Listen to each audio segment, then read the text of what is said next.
All right. Well, hey, team. This is our leadership call for May. Meg and I are here with you guys. And as we've said before, this is really our forum. We just want to come together once a month, just so we can really connect, kind of get a pulse on where you are, and discuss things as a group that will benefit all of us. And there's a lot happening right now within Optavia, a lot of cool changes, and just want to make sure we're all on the same page, offer questions. We'll talk about a lot of this on tonight's call as well, but just want to be able to dive a little bit deeper. So we've got until 3:45 on this call. And Meg, you got anything to share before we launch in? No, I just want to honor y'all because this is the core leadership team for Coaches Out for Change. Like you, whether you feel like it or not, you are a powerful, impactful leader. And so just want to honor each of you for choosing to spend your time with us today. Yeah. Excited to go over tonight. We'll do our April celebrations, but really saw some cool things happening in the organization last month. More people qualified for convention, so congratulations to the additional ones. And still have one more month on that. So keep going if you're not quite there yet. Meg and I have selected our place for the team party, so we've signed the contract. We're good with that. So we're excited. And I was going to just say so. Oh, but I was going to tell you, we had 3% growth overall in the organization last month, for volume. So what that meant is, over all of us, more new clients, more reactivating clients. So definitely starting to see that trend of more months moving forward than going back as we were going through for a while. So thank you for what you guys are doing, because you are the heartbeat of Optavia, and getting out there and sharing and taking care of our existing clients. So um, that where do we want to start, Meg? What do you think? We had so many things we were just Yeah. talking about to go over. I think starting first with knowing that we kind of mentioned last week on the team call about us being Optavia, us being one with Optavia. I've heard a couple of coaches. I'm sure I've done it myself where I mention Optavia as they, like the company is doing this, or when you're talking to a client or whatever, and to our clients, we are Optavia. In our own communities, we are Optavia for people. And so the thing I was challenging myself to do is to really think about myself as Optavia. Like they have my back, I have their back, we are one, instead of feeling like it's, anything else. So would just maybe encourage and even challenge all of us as a leadership team to take that same approach, not only with ourselves in our own corner of the world, but with the teams that we are supporting too, because I think it's important. Mm-hmm. Yeah. I mean, does that make sense, you guys? Like a couple examples, like it might be like, let's say your client has a client support issue or something. We had some people that say that got a product they weren't happy with, maybe not happy with how Optavia handled it. We, as the middleman, we just have to be very careful in how we share, right? And trying to support what the company's doing, or if the company changes policies, procedures, which we'll go over, just being really careful how we're communicating. And that actually is in the revision of the policies and procedures, is a whole thing about, and it really is no different than if you worked at any other company, but like any coach, if we say anything disparagingly about the company, whether it's to clients, other, people outside, actually we can be subject to termination. And I think that would apply whether or not you worked at UPS or Coke or FedEx or whatever. Like, if you know what I mean, if we were out saying bad mouth. So I don't think anybody on this call does it, but just in general, pay attention, especially as you bring on coaches and things like that, just making sure the culture that we're passing through. And I think you hit the nail on the head. I think it's all about culture. We have grown really fast in terms of, like now we are a global brand, like multi-billion-dollar brand. And so I think for as long as I've been a part of Optavia, it feels like it's kind of like a mom and pop shop, right? Like everybody knows each other, and we've kind of had played like it was more of a small business. And each of us, we have our own small business, but it is a global, massive company. And so I think as we are getting bigger, we've got to start acting like it, right? And as we have more coaches, we have an increase in risk to our reputation.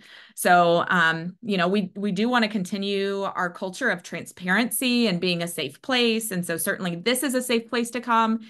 If you have anything negative you want to say, or, you want to work through, certainly go to your mentorship team. While ways we can go up, we would just encourage you not to go outward with anything negative or downward with anything negative, but to hopefully that makes sense. But I was surprised at first to see the language in the policies and procedures. And I talked to Will about it, and he was like, well, Meg, duh, like that's with, any company. Like, you don't want to say something negative about any company or any of the members of the company. And so that was good feedback for me to get.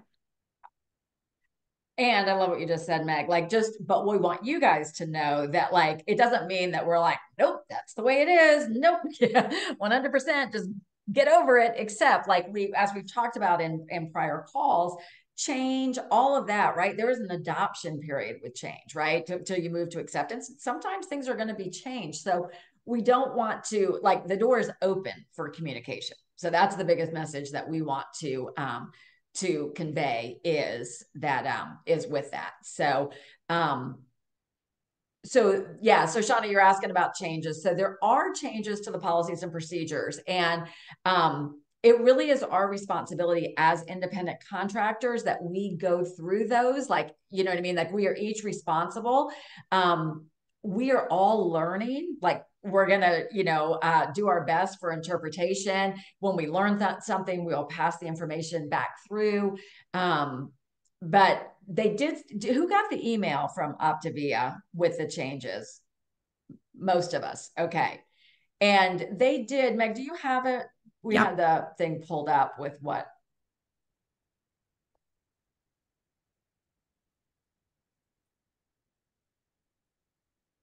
All right. Can you all see this?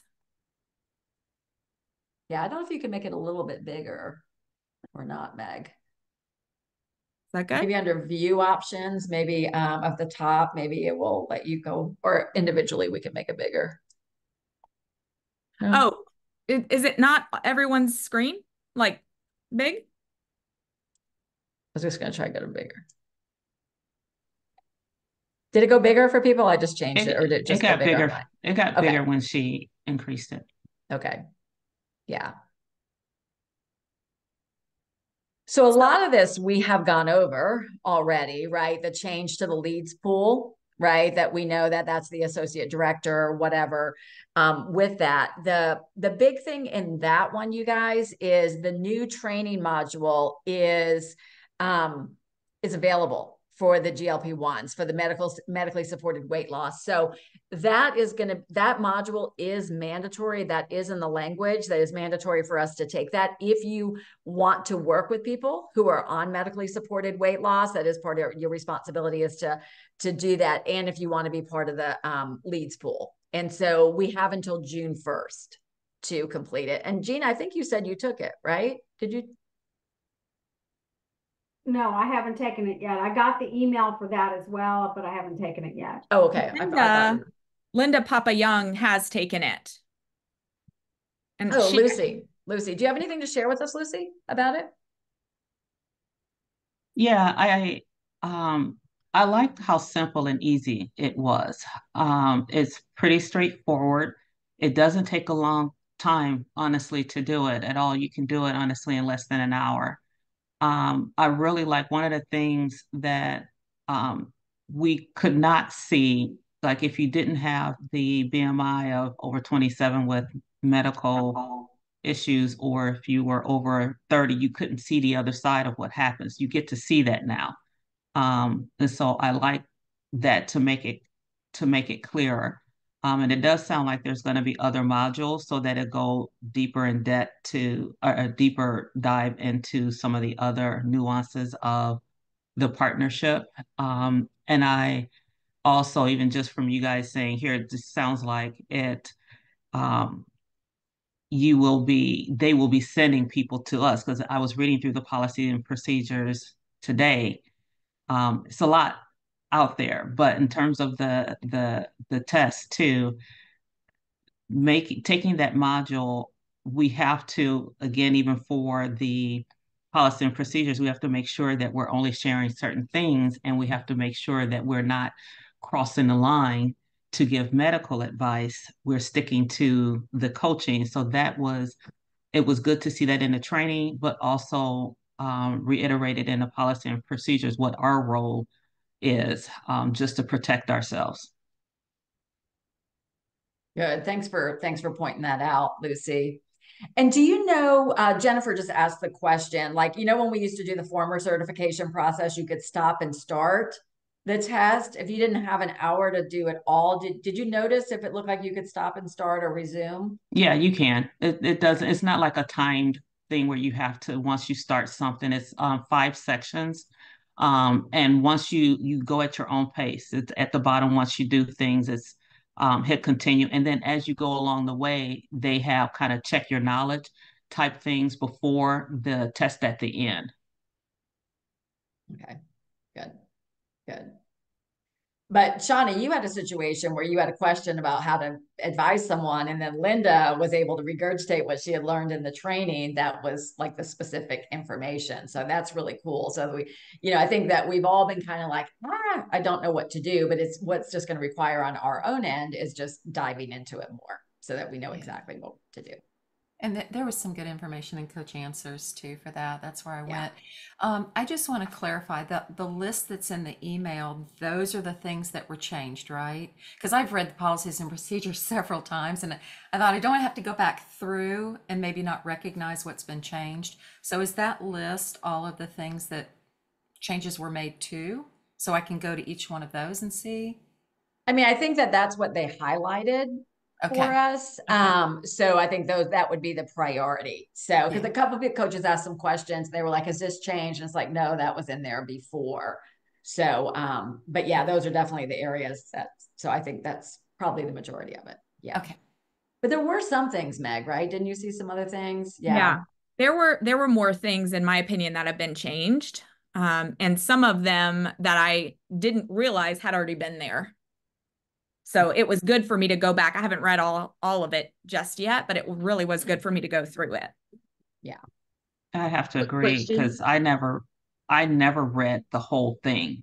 I would just kind of go to bits and pieces, and I just sat here at scheduled out time to literally go through and read it. And I'm like, oh, okay. Yeah. Oh, okay. I was one of those that sent an email to Lauren, Meg, and Dee. It's Yeah. like, okay, is this news?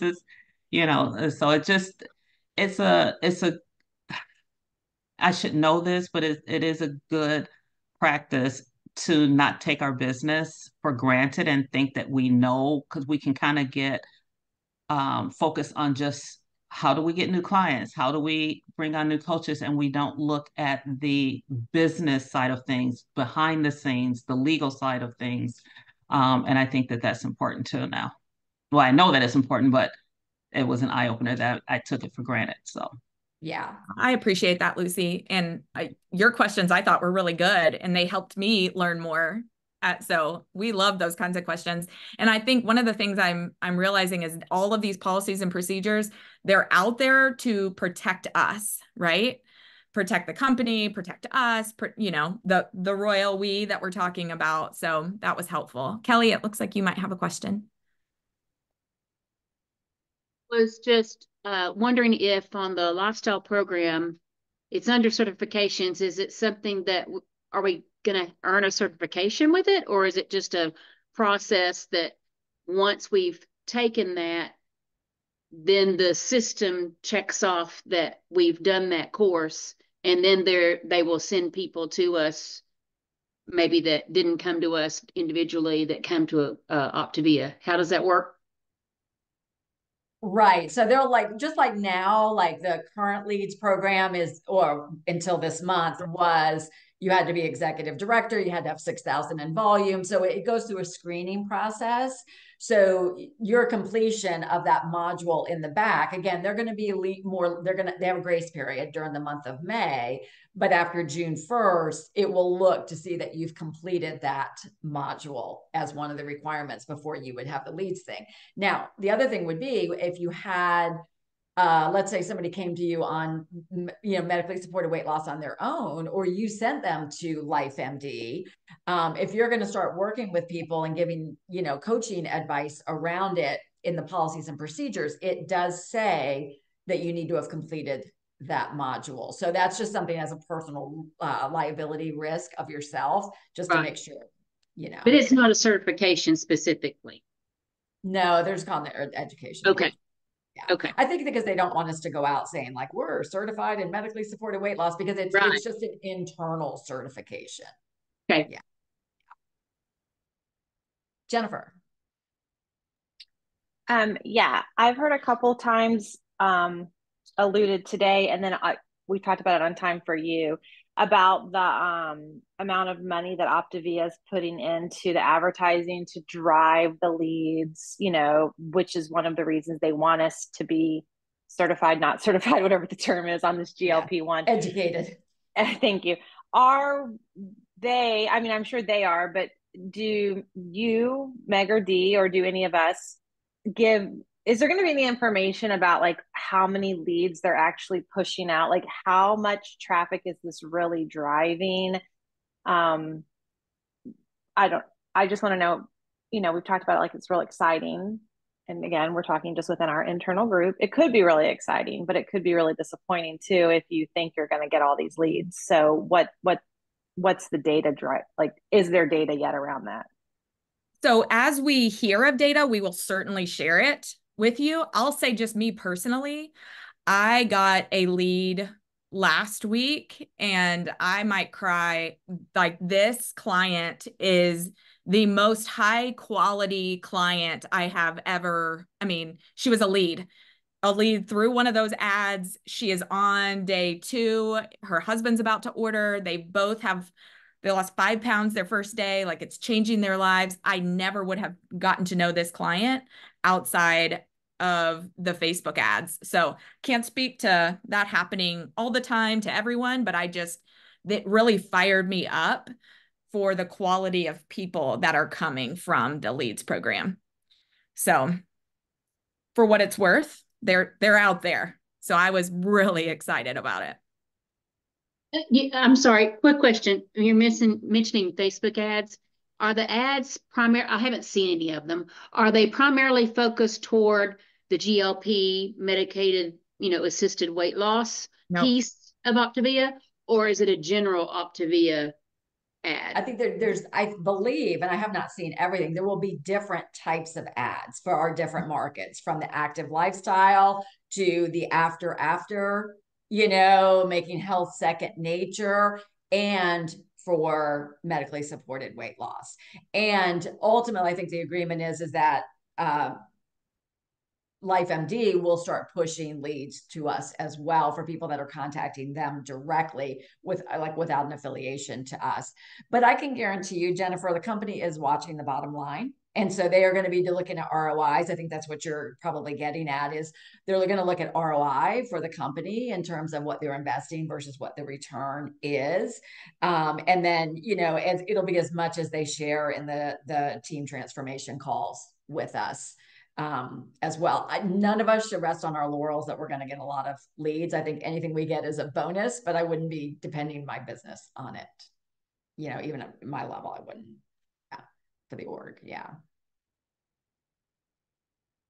But as Meg said, so the bigger we get and the more visible we are through advertising, except the direct sales, we fall under the Direct Sales Association. And then the FTC or whatever, the bigger we are, they're looking, right? So they're looking through everything. So I think the company's doing a great job making sure that we are up to speed, because again, the more visible we are out there, the more the regulatory agencies are looking to us. And so they have they will fight so much with the FTC for us on our behalf, but they have to have evidence that they've shown us, right? So that we don't get hit as a whole organization, and maybe it just, versus a individual coach who might be totally out of line doing something. I'm not saying anybody here, but I hope that made sense what I just said. So if they can show, hey, this is in our procedures, it's here, this is not a, nationwide problem within our organization, then it protects us all if we're following. One exciting thing that we wanted to share with everybody is the Client Support Plus bonus is shifting and changing. Well, I know we've talked about it and asked about it for months now, like, is it going to continue? What's happening? We go month to month. So they announced some pretty exciting changes with that they haven't announced to everyone yet, but we wanted to go ahead and share with you what is going on. So it starts June 1st. Yeah. Yeah. Yeah. So it'll start next month. So for this month, it's just the way it has been. But starting next month, to get the 3% Client Support Plus bonus, you only need to help 2 new clients, but they do need to be new clients, not just the reactivated clients. And here's the reasoning, and I know this is true for my own self. We know if we really are wanting to grow, right, and go after, getting back to building, we've got to focus on the new clients, new coaches. The reactivated clients that I have, I love them, but a lot of them are resistant to really allowing me to coach them again. They're resistant to becoming coaches, right? They kind of are more in the dieters mentality versus the excited, like brand new to Optavia, ready for anything kind of a thing. I'm curious if y'all feel that too in your own businesses. So just wanted to share that with you. So the Client Support Plus bonus is changing. That's one change, is it's for new clients, not reactivated clients. Every category. For every category. The second change is it's now also bigger. So if you help 2 clients, new clients, you're going to get the 3% bonus. 5 clients, you get the 5% bonus. If you help 7 new clients, you get a 7% bonus. And the really cool thing, we looked at our numbers from last month of just brand new clients in the organization, and 4 coaches would have gotten that 7% bonus instead of just the 5% bonus, which is pretty cool. Yeah. We would have had 4 because dropping it to the 2, we would have had 14 people earn the 3%, 1 would have earned the 5%, and then 4 at the 7%. So I think it's probably only going to enhance the number of people that are earning the bonus. And this, Gina, goes into effect June 1st. And did I hear correct? This is just, well, I know it's new. So reactivated clients, we get nothing for well, I shouldn't say it that way. It's not that we get nothing for they still qualify. I mean, they still go into our volume, but they're not considered for the Client Support bonus at all. It is all brand new clients. Correct. Okay. Starting in June. Okay. Yeah. This month is same as it has been. And they had only guaranteed us through May 31st. And so this is part of the reevaluation for the next Makes period. Sense. Yeah.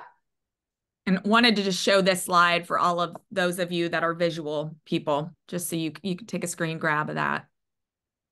Just see the data. Yeah.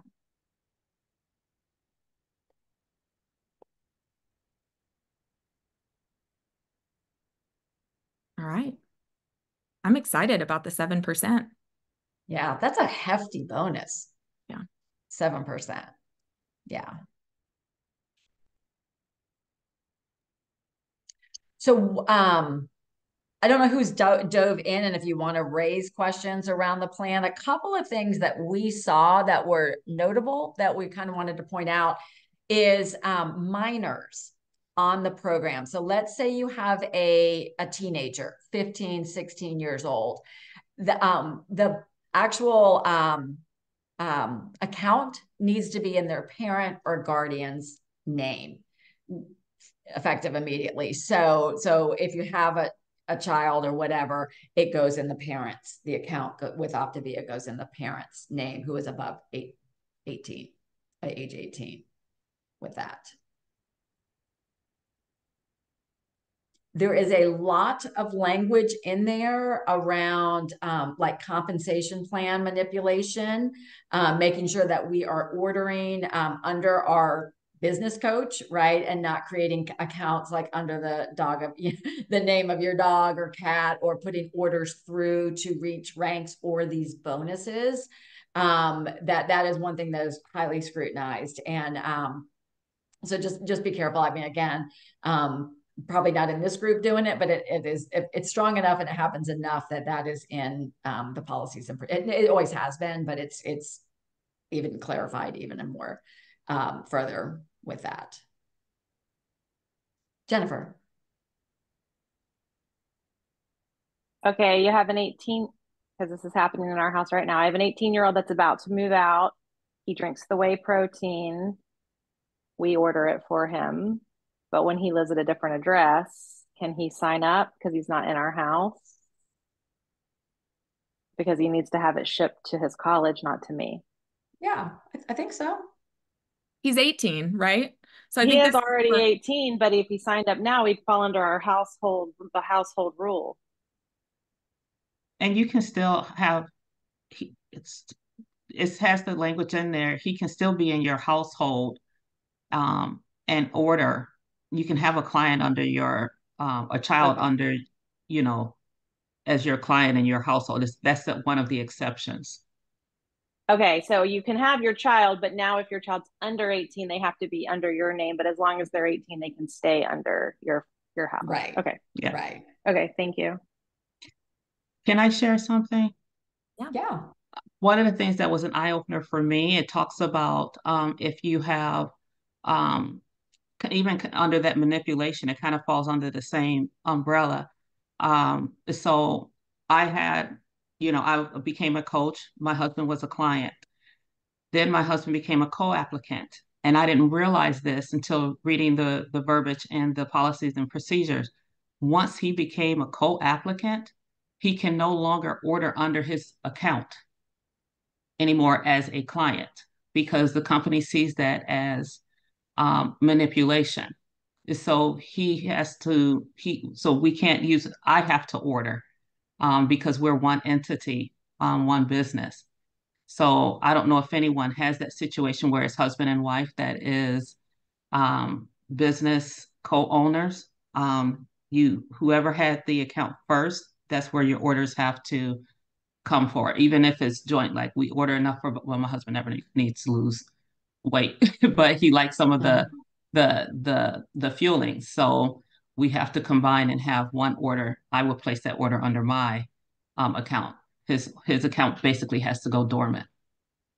Right. Because it's adding to the volume, your qualifying volume, which can affect ranks, et cetera. Right. And there are some people that you'll see, and you can look through the report and see that the PQV under the current coach is 0. They're not ordering, they're putting it all under the spouse, right? Which is in violation as well. Not every, but there are the innocent ones like yours that you were saying, but that's why it's because it's contributing to your volume, which could affect the ranking. Yeah. And Lucy, when full disclosure, I learned that from your email. So thank you. And that does impact me and Will. Will had his own account, places his own orders. So I thought that was new in the policies and procedures. Turns out it's been that way forever, and I just didn't know it. So, you're not alone. Yeah, I don't want any bad people coming to spank my hand. Me neither. Yeah. Sometimes that spanking hurts too. So. Yeah.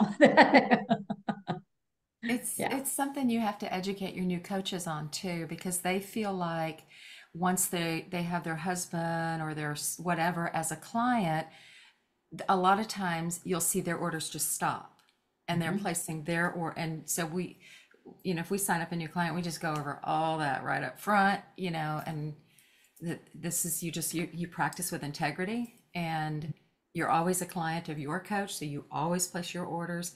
But as soon as Frank became co-applicant, all our orders went to one as well. Yeah. Yeah. Yeah, I had someone along the way. I was telling Meg this that one became the coach before, like was the coach, and then the second one added, and then their spouse went to place an order, and their account wasn't there anymore. And then they actually called in to coach support, and they said, no, when if we see it and we're processing it, we will deactivate the other account. But some of these were in place before that happened. So yeah, so if you've got if your spouse is listed as a co-applicant, the orders need to go under your whichever account goes to your coach. And that's only if they're a co-applicant. If they're not a co-applicant, it doesn't apply. Correct. Debbie.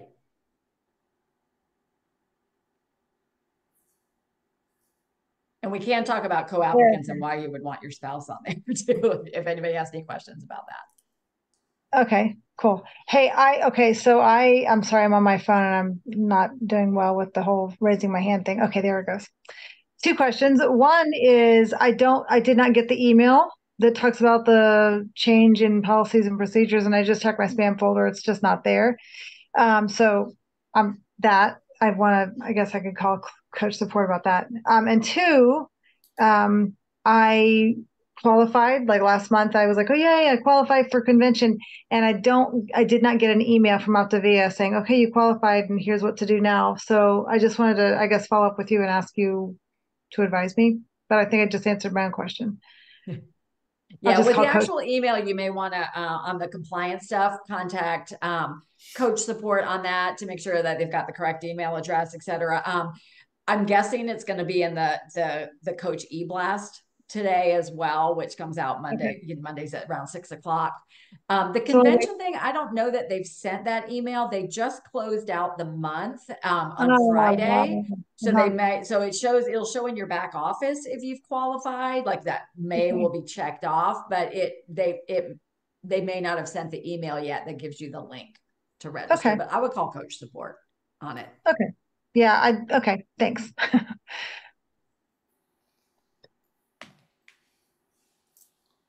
Shauna, did you have your hand up again or no? No. Okay. Meg, anything else? Any highlights from the ones that we want to talk about?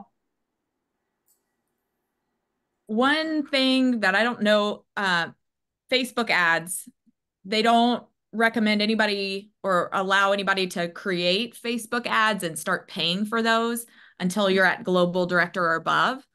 I don't think that's a thing for us, but just wanted to share that.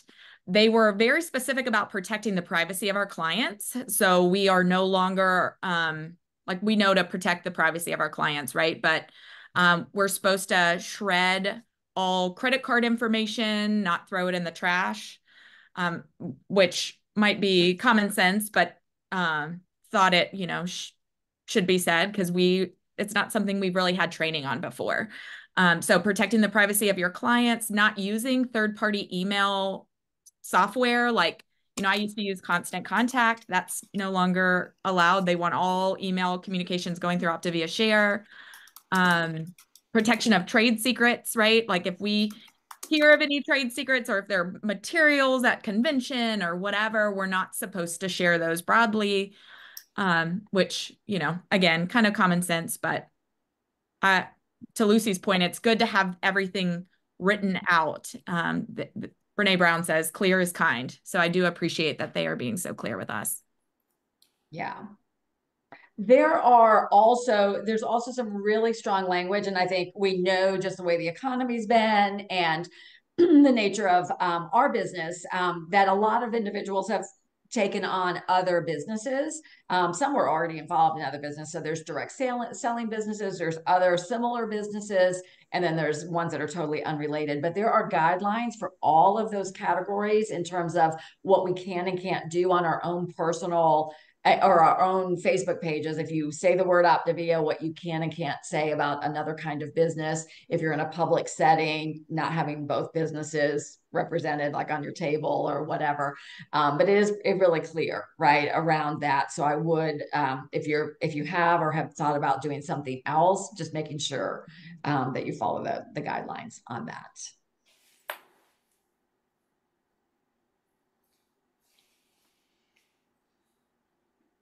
one of the things in here too was it talked about business pursuits coverage. So in the policies and procedures, they wanted to be very clear that they have, the company, I guess, have insurance under the liability of any products and claims on that. But if you go out and recommend a plan that isn't suitable, or you mislead somebody, there's not an insurance policy on you for misleading a client to be a part of the wrong plan or something like that. So they did put in there a recommendation for to look into business pursuits coverage, which would just be an addition to your homeowner's insurance. Now, I mean, that's for each individual person to decide. So maybe talk to your mentorship team if that's something, that you want to pursue or talk about, but just wanted to bring that to everybody's attention. Yeah. Hey, would you repeat that? I was looking at the computer and I should have been paying attention to you closer. I don't know if I can compete. Sorry. I've used a lot of words. In the policies and procedures, there is a line in there about business pursuits coverage, which you can get through your homeowner's insurance policy. Okay, looks like we have Lucy and then Jennifer. Yeah. With hands raised. Yeah. Okay. So yeah, that caught me, which is, I mean, we've talked about that. I can't remember where if it was another ED call or if it was on Time for You, but I know we've talked about the insurance thing. So in my head, it's just probably something I'm just going to do just to cover myself, because you may not be misleading someone, but a client can take it that you've misled them, and it's just extra coverage. But also, one of the things from policy and procedures is before, we've always talked about if a coach becomes within that first year, they can get 100% of their money back. That is not the case. So it's 90% back, and it's only if they haven't opened anything. So as soon as, because if they return everything, so that's so I think I'm gonna have to work on verbiage in terms of that, because it's not, if they decide that they don't want to coach in the first year, they can return everything and get all their money back. Because I think, Lucy, that they can open their information. That's the way it's always been written. And it used to be 95% refundable. That's the number I usually tell people, is it's 95% refundable. So I don't know if this is a new change or not. But I think we could have a call in to coach support on that, but it's always been written that way. And they can open their business kit that comes in the mail. Okay, I'll call and see, Typically, because it says, because they have verbiage in there about not open, wrapping and stuff intact. So when I read that, Lucy, I saw that they can return fuelings. So they can return any fuelings that they have purchased in the last year. And so they want the fuelings to be unopened. But in the past, they haven't asked for anyone's business kit back when they terminate. That hasn't been a thing. I don't know if that's new or not, but wanted to share that. And honestly, as I think I saw Shauna comment, and this is all personal choice. 13 years, I've had a lot of coaches on my team. I've never even offered that as when I'm signing somebody up or whatever. I never say like, hey, and if you don't like it, you can get your money back. I'm like, it's $199 investment, probably one of the most best turnkey businesses you'll ever have. So, if you like what you see, whatever, I would say go ahead. And I never even offer it as an out, like down the road. Again, personal choice, but and again, because I don't really want to be on the hook. Like, well, you told me I could get it all, I've had a coach be asked to send back their unused materials from their kit, and they get a portion of their $199 back. But I don't think I've ever had one. We've had a handful of coaches do that, but they've never gotten back their full $199. It's a portion, like 80% or something. And they've told me they were asked to send back their business materials. So I don't know. Yeah. I guess it's who you talk to, maybe. Yeah. Okay, we have time for your Jennifer, and then we'll wrap up after that. Yeah, outside of insurance, extra insurance that Meg mentioned, Meg, when you said that maybe we recommend the wrong plan to somebody, right? And something goes south. But what about if you recommend the right plan? Like this just happened to me 6 weeks ago. The person's a type 1 diabetic, went through the whole guide, got her the guide. We went over the 4 and 2, the whole chart. And she said, it doesn't matter. I'm doing the 5 and 1. I know how to manage my sugar. And I wanted to be like, don't do anything. Like, but how do we protect ourselves outside of buying insurance? Like there's nowhere that I can put in her account, like, or is there? Like I want that documented. Right. I would document your health assessment. I would document out the yin yang on your health assessment with it. But things like that do happen sometimes. Like it can be like for the like the maternity plan. I can't think of the right name for it, or the teenage plan, right? And then they're like, well, I'm just going to do the 5 and 1, but I would document. I don't know about and what you advised. I send a email and I say, hey, per our nutritionist, at Optavia, we recommend this plan. You wanted to do this other plan, like I'll put that in an email and I'll send it to them. So at least I have a record that I told them they were doing the wrong thing. That's good. Shauna just said the same thing. I had a type 1 do the same thing to me. She was a nurse and she was a nurse in that field. And she said, no, I'm going to do a 5 and 1. I fired off an email to her and I said, per our conversation, this is what Optavia recommends. This is what I recommended to you. You told me you were not going to do, it sounded ugly, I know, but if it's in an email and you've got to protect yourself that way. So you guys are protecting yourself just in your own home or your own office, so to speak, so that if it comes up later, you can pull these documents out. You're not, because I will tell you, ladies, or man, if there's one on here, one time I had a patient who thought she was in kidney failure and her doctor told her she had to stop Optavia, and she did not disclose that to me in well, I don't think she knew in the beginning, right? So then I called the nurse line and was like, I just need to make sure that there's nothing else we need to do. And she is like, I need to pull her information up. Like they made notes when I was telling them, like, what has she shared with you? What's the date she told you she was in failure? When did her doctor tell her to stop having fuelings? Like they documented it for me, which was sort of interesting. But that was only because I was making sure that there was nothing that she did on Optavia that put her in kidney. You know what I mean? Like I was just like calling them to make sure. And then she was super, like the Optavia lady was super, super detailed with me and pulled the woman's account up and was putting everything in. So that's what I mean. And then when the whole diabetic thing just happened a few weeks ago, I was like, I don't know if I need to call them and tell them, like, I've advised her not to do this. But, so you guys are just saying in-house, you're just keeping your own record in case it comes up. Yeah. Well, I even suggested getting on a call with nutrition support to her. I said, I'd really like you to get on a call with nutrition support and let them explain to you why you can't do a 5 and 1. And she refused. So that was in the email as well, that, I had offered to do that. Yeah. Because I think there's going to be 2 layers is what I kind of think about, is that the person is going to sue, and they're going to sue Optavia, and then they're going to sue you as an individual. So you want your own record, even if you had insurance, your own insurance company for your protection is going to look at your documentation as well, I would think. So, yeah.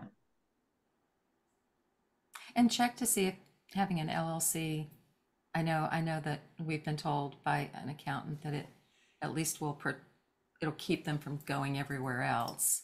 It just hits the business. Right.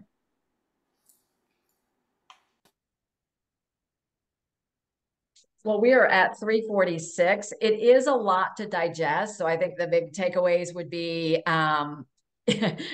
take a look at your policies and procedures. And as you have questions or whatever around it, like funnel them up. Lucy did a great job today sending an email to her, her sponsor, and then Meg and I, and, we'll, again, we're a team, learning and growing through this together. We just want to acknowledge this isn't the most fun topic for us to talk about. I feel like it's dry, right? Right. But we're grateful for you and your leadership, and we're here for you. So thanks for great conversation. Good. Thank All you. right, you guys. Good to see you. We'll see you on Team Time tonight. Bye.